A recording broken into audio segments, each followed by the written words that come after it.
I'm Jacqueline Johnson. And I'm Marina Middleton. And this is Work Party, a podcast that's part work and part party. Work Party celebrates a new generation of women who are redefining the meaning of work on their own terms and having fun while doing it. In this podcast, we are diving into all the areas of being a working woman: mind, body, and business. No topic is off limit.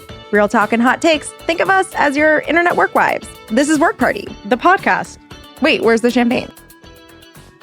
All right, ladies, the warmer months are officially here, which means flowy dresses, sheer fabrics, and all of the fun outfits are coming out to play, from work to events. And I'm currently packing for our Haven Mom Retreat in Miami, and of course, planning Fits for Festival. And I gotta put you on to my secret so you can wear all of it with confidence. I'm telling you, I could not have pulled off my festival looks without Hollywood Fashion Secrets silicone cover-ups. They're seamless, smooth, and invisible, even under the lightest fabrics. Everything just looked so clean and polished. Hollywood Fashion Secrets is truly the behind-the-scenes fix that makes every outfit that you have actually work. From their iconic fashion tape, one of my favorites, to their double-sided adhesive push-up bra that adds up to 2 cup sizes, they've literally thought of everything. They've been trusted by Hollywood stylists for over 25 years, so you know it works. So it's that locked-in confidence where everything sits exactly how you want it and you don't have to think about it again. So you gotta grab your fashion tape, you gotta grab your double-sided adhesive push-up bra, find Hollywood Fashion Secrets at your Ulta. I'm so excited to watch you walk into these rooms with so much confidence. Welcome back to Work Party. Today's guest started her career doing makeovers in school bathrooms, iconic, worked her way up to management at MAC Cosmetics, built a beloved chain of nail bars in Brooklyn, and that she operated that for over a decade, and then pivoted into real estate, where she was named Rookie of the Year in her first year with over $14.6 million in sales. She has since gone with over $300 million in residential transactions and was recruited by Ryan Serhant to join his brokerage when it launched, and is now one of the breakout stars of Netflix's Owning Manhattan. She's such an icon and truly a mayor of Brooklyn, and she's here with us today. Tricia Lee, welcome to Work Party. Thank you. Happy to be here. We're so excited. We're going to get into all of it. I have had the privilege of just getting to know you a little bit more, but I would love our listeners to learn a little bit about you because your background is really unique. And I'm just excited to dive into it. So you grew up in Arizona, came to New York at 22, worked at a Mac counter, built a nail bar chain in Brooklyn that you ran for over 10 years, and then pivoted into real estate. Yes. So most people, I think, you know, when they are doing something that is working for them, they would just stay in this lane. Mm-hmm. Let's talk through your story and this like reinvention of yourself going into a completely different industry. How did you get there? I think I've always reinvented myself. I'm convinced that I have like a 7 to 10 year expiration date for anything I love and am passionate about, because I'm always like, but now what?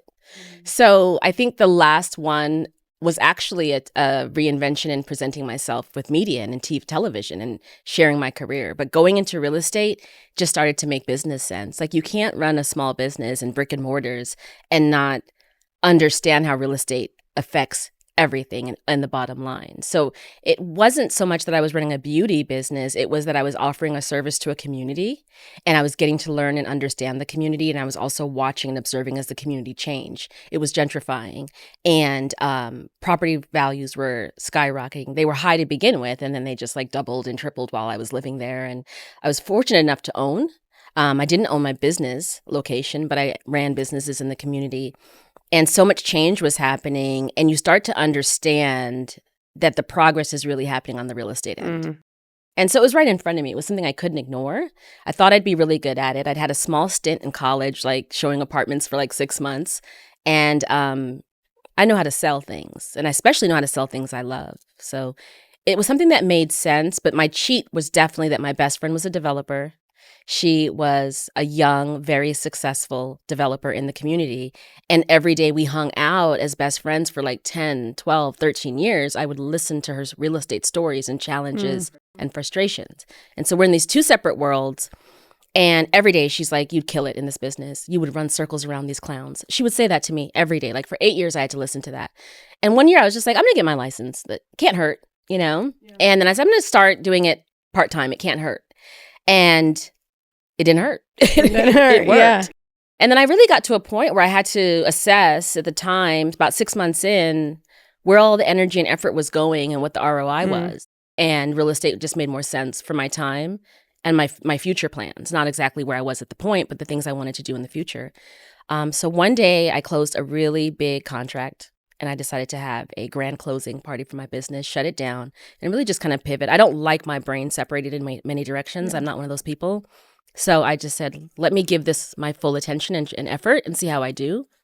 And I was having fun with it at the time too. And so I just dove all the way in. I never gave up beauty fully. Like I still have a love for beauty and I'm obsessed with beauty and I can tell you whatever color eyelash, mascara somebody has on or blush. Like I love beauty and I enjoy it. But my career pivot was essential for the things I want to do in the future. I love that you allow yourself to reinvent yourself. You allow yourself to like acknowledge that, oh, I've outgrown this. Yeah. Because I think a lot of people get really nervous and they kind of like put themselves in this box of like, well, I told people that I'm going to be an owner of this salon, or I'm going to work here, I'm going to be a doctor, I'm going to be an entrepreneur for this product. And once they have kind of completed that season, they stay in it because they feel like they're ashamed of reinventing or changing or learning something new. So I love that you actually like, you lean in. Yeah. You lean in more versus being like, oh, I've never done real estate. Like, why would I do this? Like this. I get bored though. Yeah. Which is amazing. I get bored. Same. You know what I mean? It's like there's a couple of hits you can get and like it's wonderful. But you know, a lot of people go into business, in my opinion, because they really want to be seen. And that's just like a whack reason to go into business. Yeah. Because you'll never be seen. You'll always be working and now you have 100 bosses. It's like you thought it was going to get easier. It doesn't get easier. Like, do you know how hard it is to make money out of dust, out of absolutely nothing, just an idea? There's not enough conversation around it. Everybody wants to be a founder. Everybody wants to start something. What about keeping it running? Listen, I just did a whole rant about this online because they said that women right now are starting businesses at a rapid rate. Around 1,800 businesses are started a day by women.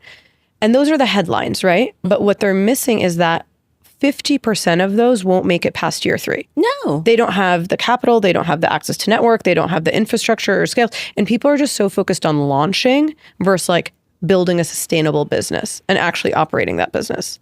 I had a best friend many years ago when I started my first business. When I told her that I was starting my business, I never heard from her again until she started her business 2 years later. I never heard from her. Not a congratulations, didn't come to the grand opening. Not that I needed those things to happen, but it was almost like you couldn't face me until you were my equal. And I thought, oh, you think this is about what it looks like. You know, and that was many businesses ago. Like that business came and went. And I just feel like, am I doing something to make people think that this is easy? Because if I am, I need to correct that because I try to be pretty straightforward with things. I try to be honest. If there's 10 people in the room saying yes, yes, yes, I'm the one in the back being like, no, that ain't going to work. And I'll tell you why. You know, I try to be very real, but I think that we live in this world where everything is a trend. And we see the top line of it, and people don't know what it is to talk about profitability. They don't know what it is to talk about dealing with your staff and managing the financial load of that as well as the responsibility. Like just learning your own work style and your own work culture. Like what kind of boss are you going to be? How much of a boss are you going to be to yourself? How decent are you going to be to yourself? It's so much that you're learning and going through. And I hate that people just see the post. Totally. Yeah. know? They see the wins, and they just think, oh, like it's easy. Yeah. It's like, you don't want to be with me on the days where I start working at 6 a.m. I look up and it's 2 a.m. and I'm like, damn, I only ate once today. Yeah. And I really should have gotten up one more time and moved my legs around. You know, like in order to build what I have built, I've had to really work myself to death. And I try to be honest about that because I want people to know that that is what it takes just to keep it going. 100%. And I don't know where we went wrong in the sense of social media has made it where women couldn't talk like that.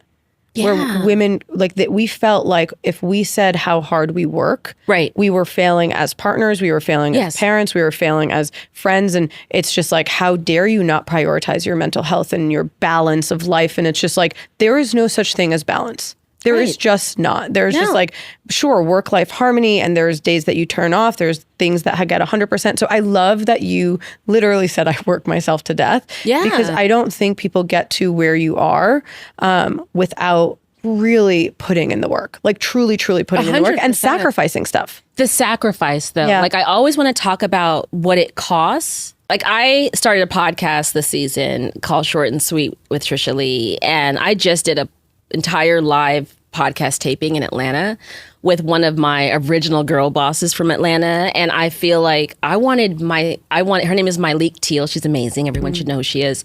But she's somebody that did it all. Like, she has founded the companies, like, she sold off the company, she's done everything. And now she works with really successful women in trying to create a life that they love, not just a business that they're proud of, right? Love.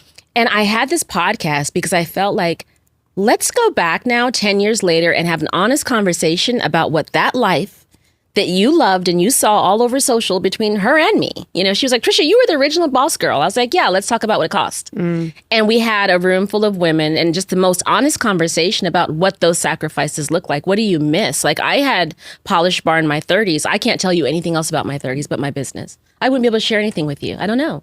Wow. Like, I know Obama was president. That was amazing. Yeah. But I can't remember much more than like that. But when you reflect on that, is it coming from a place of, is there regret?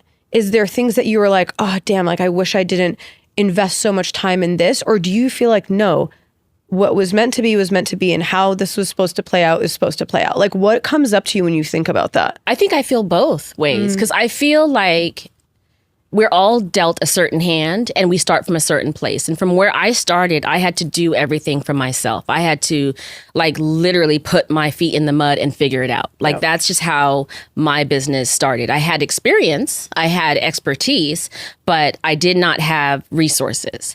And so what I had to do in my 30s is what it took. I don't regret that. You know, I think I pretty much got an MBA in business through running that business for 10 years and made the best connections that will benefit my life for the rest of my life.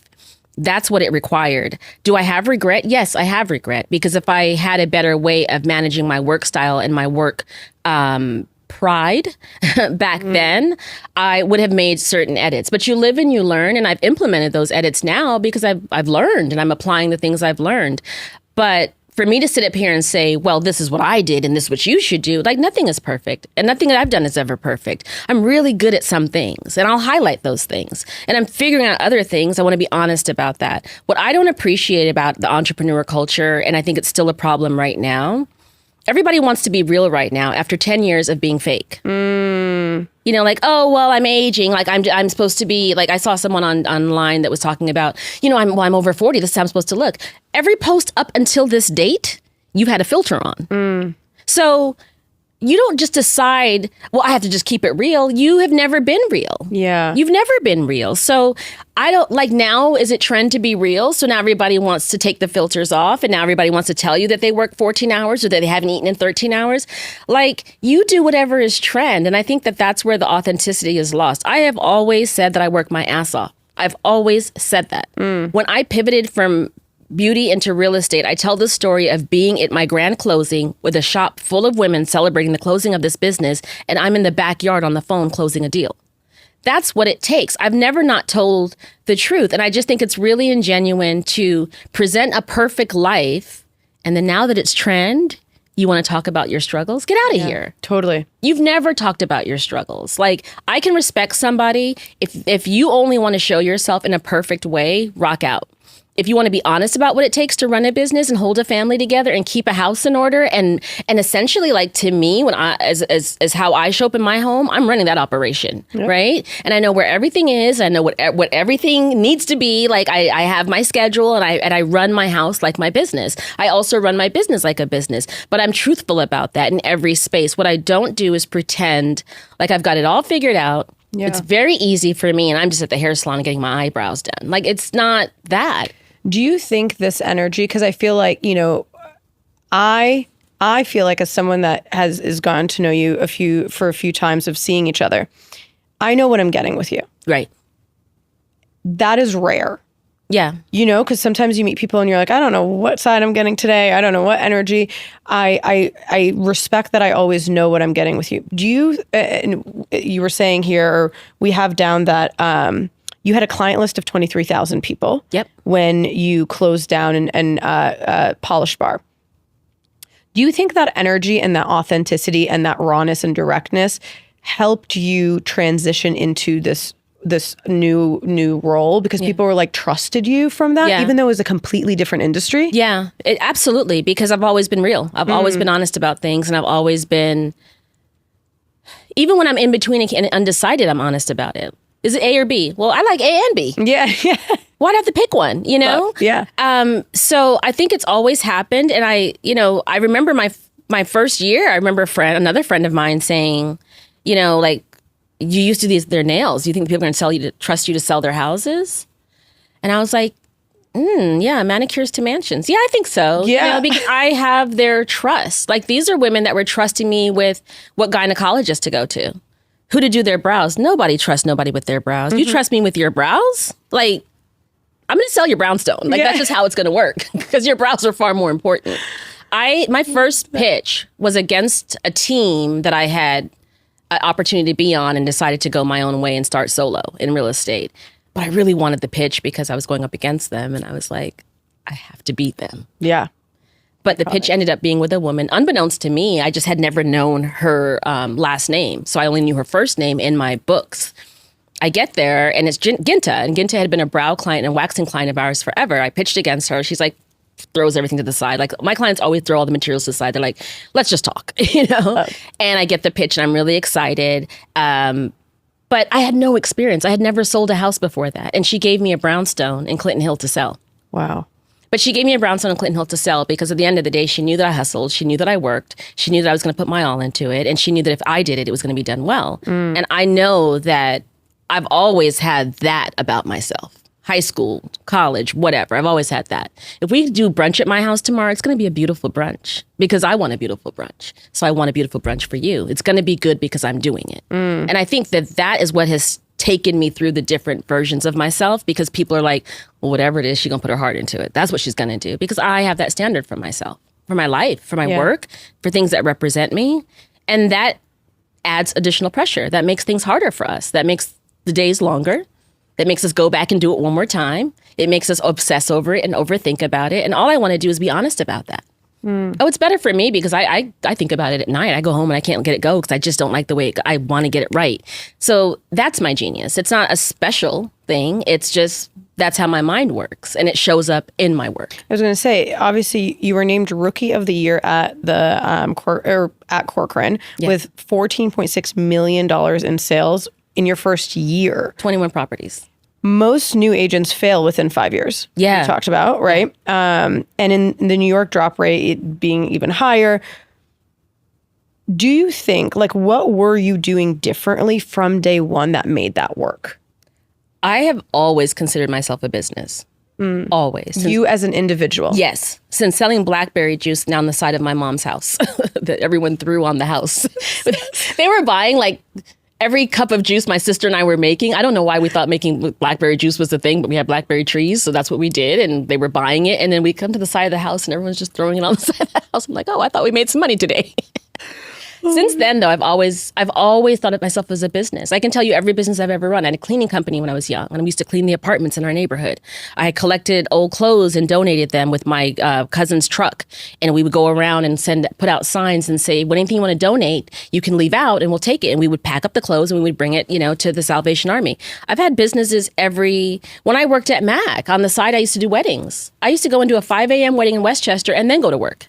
I've always thought of myself as a business, and I think that that's the difference. I don't have an employee mindset. And when agents ask me about, like, what do you think your key success is? And I'm like, I don't hold anybody responsible for my success. I don't ask anybody to make it happen for me. I really do feel that I'm responsible for everything. Now, not that I don't have resources and friends and wonderful people that I can count on, but I've always looked at myself as a business. I wish more people looked at themselves as business. And obviously in this new generation of social media being so massive, personal brands have blown up, which we talked about. Yeah. Like you go on a hiatus or you've lived a certain way, you act a certain way, and then all of a sudden you're building this personal brand that some people know that is authentic, some people know it's not authentic.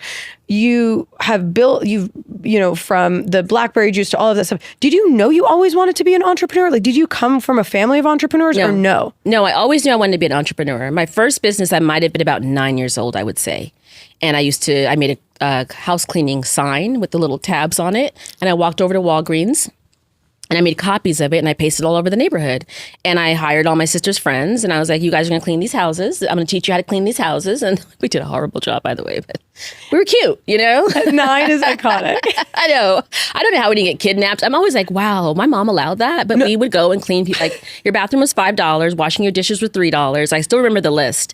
And I did that for summers. Like I've always understood if I wanted something, I had to get it for myself. Mm-hmm. It was like, this is your allowance. Anything above and beyond that, get it for yourself. And I never liked being told no. So as long as I was 7 years old, I remember taking my 7 or 9, I think 9, taking my first dance class. And my mom was like, well, you can take one a week. And I was like, I want to take one a day. Mm. And she's like, no. You get 1, maybe 2 classes a week. So 12 years old, I started working at the dance studio and learned money management and bookkeeping, actually, at 12 years old.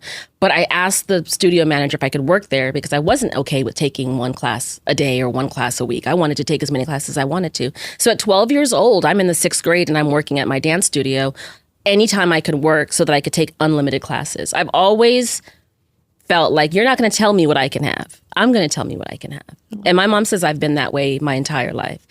As I got older and learned the true story of my birth mother, I found out that she was a serial entrepreneur. So I've always been an entrepreneur. I know that now. But I've never felt like I shouldn't be running a business. I cannot think of a time in my life where I didn't feel that way. But I was around stable-minded, get a good job, hold it down, people my baby sister has had the same job her whole life. She's never worked at a different company in 30 years. Wow. Yeah. And I'm all like, you guys got 7 years of my time. Not 7.5, not 7.25. 7 years and I am out. Well, you've done over 300 million in residential transactions. It's so much more than that now. I mean, what's so funny? I was reading these and I'm like, how much more has I've done this grown? 40 million this month. Unbelievable. Well, in New York, where the average home price is well over $1 million and interest rates are still elevated, how are you actually finding buyers right now? And what does that pipeline look for you as you're like, obviously on TV and on, what does that look like when you're building that pipeline? I am so fortunate to say that at this point in my career, they find me. But, I would be remiss if I don't say the effort it has taken to get to this point. When I started in real estate, I was very intentional about marketing and branding myself and doing it in a way that was authentic to myself. And how I do it is very consistent with how people do it now. But when I started, it was unacceptable. And I was addressed in every different space. I was addressed by managers, other brokers. I still have emails to this day from other brokers emailing me saying, are you a beauty editor or a broker? And I would be like, I'm both. Mm-hmm. I'm whatever I want to be. Like, I get to do both because my newsletters would look like, Vogue clippings. But that was who I was. I can't be who I'm not. So it's like, if I'm going to put a newsletter out, I don't have any properties. I just started my career. Let me talk to you about some of the cookware that I love, though. Let me talk to you about some of the seasonings that I enjoy. Have you been to this restaurant that they just opened in Clinton Hill? You should check it out. Now that's like what we put out. Like, I remember when I was at Compass, I went to like this huge retreat in LA. And my newsletter was up on the Jumbotron for 3,000 agents to look at as a sample of like... Standard. Yeah, like this is what you all should be doing for marketing. And I was like pissed because I was like, first of all, I don't want anybody seeing what I do. This is for my clients. Yeah. And second, I was like, wow, in like 5 to 6 years, the trend has allowed for this to be the norm when you all were scolding me for this in the beginning. And it just confirms that you got to do things your way, because the 2 and 3 women that would email me every month when they got my newsletter and they would give me a listing, that's who I was talking to, not the other 22,997. Yeah, I was talking to those 3 women. And every time I send out a newsletter till this day, I get a new listing, if not more than one. Every time. I'm curious, before we start talking about Netflix and visibility and being on TV and all of the things, outside of that newsletter style and it being different than the norm, what can you think of something else that you did that people were like, what are you doing? This is not how we do it, that you rebelled against? Oh, a lot of things. So one thing is we do open houses on the weekend. I love to host, so I did it up. Every open house for me. I mean, you guys are great with this. Like, your events are so beautiful, so fun. Like, it's always, I want to come to your events just to see what you're going to do next, because it's like you're going to outdo yourself.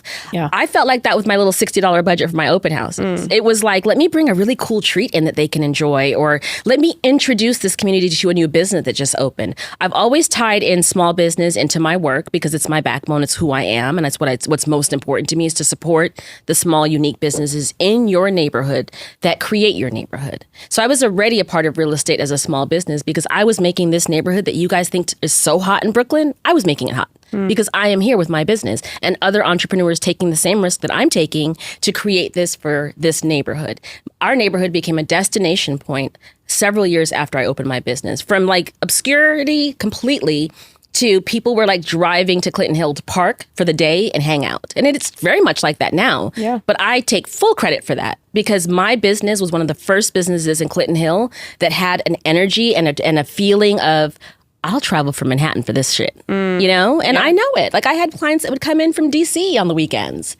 I wanted something that I could be proud of, that I could enjoy, that I could bring you and we could enjoy together. And by creating something like that, it shifted the neighborhood, and it allowed the real estate to grow. It allowed everything to grow. I just was like, that's what I want, though. So I think if you believe in what you're doing, and you also understand that you're okay with ruffling a few feathers, you're fine. When I started doing video in real estate, I got harassed for that. There was like, the attention's on you, it's not on the property. And I'm like, I can bring attention to anything. Yeah. You would want to work with me. Yeah. Like, yeah, and so I was ridiculed for it by the very same people that copy my content now. It's the trend now. It's the way things are done now. Even going to Sirhan after being at Compass for 5 years. Why are you going to Sirhan? Oh, because they're leading with media, and I really believe in that. I think this was, 2020 or 2021. We started that conversation early in 2021. And I was like, I really think that this is how real estate is going to be shifting, that it is going to be more about what people are seeing on video and on camera than what they're reading online or what 100%. they're, and we were 100% right about that. I started at Sirhan when there was no office. We were sitting up in a WeWork like this, none of us, like maybe 20 of us in the company. And absolutely would have people say, oh, they think they're different now that they're there. It's always judgment. And I'll say it every time. The people that you are judging, you probably should be learning from. That's what it is. Like, you're critiquing. And it's just like, instead you should be actually trying to study them.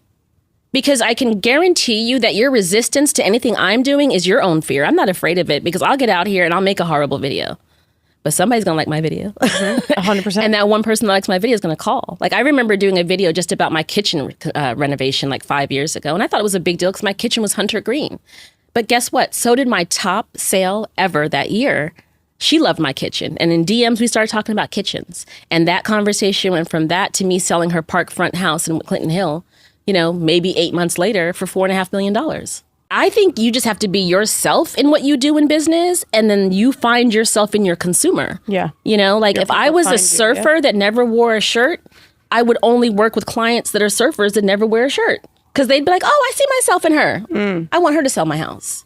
So I think it's okay to be yourself. And I also think it's okay to try things that make sense for you and not worry so much about what people think, because they're judging regardless. Like, we're on the #1 real estate show right now. I remember 1 week when the show came out, we had 1 billion minutes viewed. 1 billion. We were literally like under the bear, as a brand new show. And there's judgment and there's ridicule.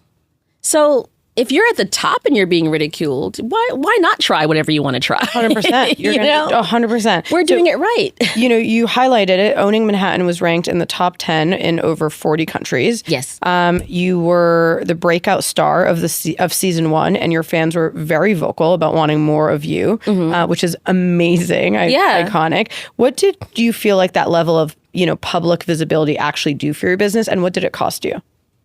That's a great question. I think it has really benefited my business, because the people that have worked with me want to work with me again, and they're reminded, oh yeah, like, she's a gunner. Yeah. And then I think also people see themselves in me. Like, you work with who you know and you work with who you identify with. And if you identify with me, then you want to work with me out of the 11 cast members, you know? And I think that's a huge benefit, because if you're being yourself, more people are going to gravitate to you. And also, I felt that doing the show, being myself was just easier. I couldn't keep up any other charade. It was just like way too much work. But they see you and they're like, okay, I think I like her. Like, she hustles or whatever it is, you know, like she's smart, all those different things. It's wonderful. And it allows you to shine and show and showcase your work to the world in a way that I'm proud of. But at the same time, my experience on my show has been, I see the audience reaction. I see that they want more. But I think when I show up on the show, and I've said this in a way that it's very controversial, but I feel like an accessory in that space, not like a focus, you know, like it's a show about Ryan, but then it's really about the craziness of the people that he deals with every day. And there's far more crazy people that are on the show, but we have fun. But I feel like, I think the audience appreciates me in a way that I think the network can't see or doesn't want to see. That's what I think. I really do. Why do you think they're not able to see it? Because I think that when you are a Black woman in an all-white space on TV, no one understands that dynamic and that challenge.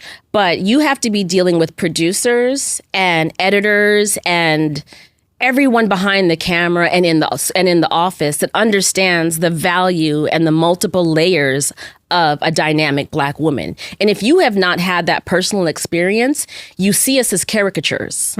It's your own bias, but you see us as caricatures. And then you can only appreciate us when we show up in a caricature way that you're accustomed to, right? So if your idea of Black woman is the way X person behaves, you don't have an appreciation for what I bring. What I am is a dynamic woman that has built a successful business that has a lot to show about my life, my work, my lifestyle, and my relationship. But I think I can be appreciated on TV for being snappy and funny. And I am all those things. I'll snap faster than anybody and I'm funnier than most. But I'm also a very layered, dynamic person that has a unique drive, that has a unique backstory, whose days are colorful, whose strategies work, who's been able to do something in a space where I don't belong and do it well. And I don't think there's enough conversation and focus on that. Instead, you want the entertaining pieces of my personality, and the audience is saying we actually can appreciate more of her. We want to know how she thinks. We want to know what drives her. Like, my audience is very connected. Like, my DMs are in, like, I would never be able to manage that. Like, I'm always like, oh, don't reach me here. I'll never see it, because it's just too much. There's a good connection with the audience.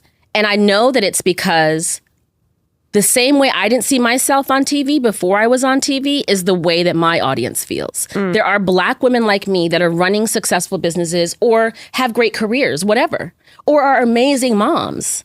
And they're educated and they're fly and they dress their ass off and they host and they cook and they are all these things. They're not a struggle story, you know? And I think a lot of times in these shows, they want to kind of plop us into a space and the Black story is the struggle story. For example, if you see me on TV, you'll see me getting on a train. I drive a Range Rover. Why are you seeing me getting on a train every day when I'm on a show? I do get on trains. There's nothing wrong with getting on a train, but that's not the way I commute. But I'm depicted in a way, and I don't know why this is, because I really genuinely feel that my own story is fucking interesting enough. I do. And anyone that knows me would agree with you. I would agree with me. But I think that it has to be, I feel like they have to package it in a way that they feel that this generic audience can digest. I'm not interested in being packaged in that way. I want people to know the full story. And that's why I started the podcast. And that's why that I do the interviews, because my personality is much bigger than it is on that show. It really is. Like, you know, they're going to edit and they would have to edit because I go nuts. They would have to edit me down. But at the same time, we have different pressures as Black women on television, and we also have different challenges as Black women on television, specifically when we're in white spaces.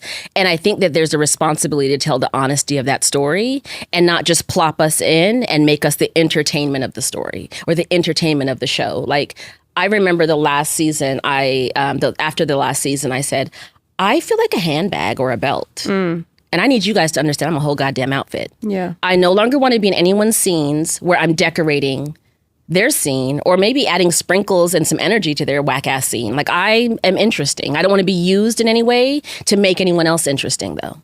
Like, either it's my story. Yeah, it's because if you're mad, then you can be mad. I'd rather you be mad and us part ways, but you know how I feel, than to pretend that something's okay when it's not okay. I feel, and my audience feels, and keeping in mind, I had a business and a brand way before Netflix. So there's a community of people in my in Brooklyn specifically that know me, thousands and thousands and thousands of women that know me, and they know the truth. So they're vocal about there's more to her than that. We want to see more of that because they've seen it and they know what it is. And when they're watching it on TV, they're like, there's more to her than that. And I believe that TV needs to catch up with what their audience wants and what their audience can handle. And I think that there's a gap there. I do think that a lot of their audience is like me, and that's why they can appreciate it. Yeah. You know, totally. And you have to be able to recognize that. But when you only see Black women as caricatures and entertainment, and if they're not snappy or attitudinal, then they're not, that's whack. Then that's also an example of how limited your life has been. Yep. You know, because if you haven't seen women like me, then your life is missing something. Because I'm full of women like me in my life. Oh, every girlfriend I can line up next to me is doing something doper. I literally had an interview here 2 weeks ago with my two best friends that also have Netflix shows. That's interesting. Yeah. So give us the same space to be as big and as broad as we need to be and be fully present. And I don't think that happens in TV. I think it's always, oh, she'll be funny here. I hate that. I hate it. And it's like, yeah, I am funny there, but I'm also really interesting, you know? Yeah. Like, I've seen scenes even on my own show where I'm like, your dog being sick was more interesting than the story about my mom? It's crazy. You can't tell me that. And you definitely can't tell your audience that. It tells me that you appreciate that. And I have a right to say I do not. Right? And that's no shade to anybody, but it's just like, it's a logical thing. Yeah, I think when someone's listening to this episode, from being like reinventing to being really unapologetic about how much money you want to make and how ambitious you are and how big you want your life to be, like, you're so unapologetic. I literally like get chills. You just can't do that. And I don't want to tiptoe around it. Like, why should I have to, though? No, 100%. You know? No, I love that. And I think that I want to go into rapid fire questions. Before we do, what is your next chapter look like? What are you doing next? I think it's going to be more media. I think I have a lot more to say and a lot more to share. So I think it's going to be more media. I've had some really interesting conversations lately, and I think that they'll probably lead to different things. But I think it's going to be more things in front of the camera. I actually had a really great interview with a longtime television host here in New York City. And that was one thing she said. She was like, I know you're doing the real estate thing, but I think that this is for you. And I was like, okay. Girl, I'm sad. Whatever you do, whatever video, audio, whatever it is, I'm here for it. You're just so real. I love it so much. All right, let's do rapid fire. Sure. Dream listing, no budget, anywhere in New York. To get or to live in? Like, which one? To live in. To live in, I probably would want to live in waterfront Dumbo property because there's no better views of Manhattan than Dumbo. Agree. Yeah. Best thing you bought with your real estate money? Peptides. Best. Brooklyn or Manhattan? These eyebrows. Yeah. I'm like, Brooklyn or Manhattan? Brooklyn. Okay. Mm-hmm. What's the best thing Ryan has taught you? Ooh, that's a good one. Get over it very quickly. Love. I've never seen somebody fail as fast as him. Fail as fast. Nobody fails as fast as him. I love that. We could get the worst possible news, and I think he simmers for about 2 minutes. No, not even 2 minutes, maybe a minute and a half on it. And then he's like, oh, okay. And I'm like, wait, did you hear what we just said? Yeah. I learned that early on with him, and it's consistent with him. Nobody manages their energy and their he manages energy really well, so people always feel good around him. But I love the way he fails. And I know that sounds ridiculous because he's such a success, but when you watch him fail, that's a life lesson. Obsessed. Yeah, man, because if you can fail that quick and move on, you're always working on the next win. Yeah. You're never sitting around crying about the loss. And he does it so beautifully. Tricia, you are iconic. I could talk to you for hours. Seriously, thank you so much for this. Where can people find you? At Love Tricia Lee everywhere, LOVETRICIALEE. Did I spell my name right? I don't even know if I did. Let's go back to that. LOVETRICIALEE. I think I spelled Yeah, you did it. I've been doing it a while, but I felt like I missed something there. Oh, that was amazing. Thank you so much for coming on Work Party. Thanks for listening to this episode of Work Party. If you like what you heard, follow, leave a review, rate the pod, or slide into our DMs. Check out the different ways you can create and cultivate on our website, createcultivate.com. From retreats and masterminds to our summits and festival. We have different experiences to support you through your entrepreneurial journey from launch to legacy. Follow us at Create Cultivate on all platforms, and don't forget, work hard. Party on. Please note that this episode may contain paid endorsements and advertisements for products and services. Individuals on the show may have a direct or indirect financial interest in products or services referred to in this episode.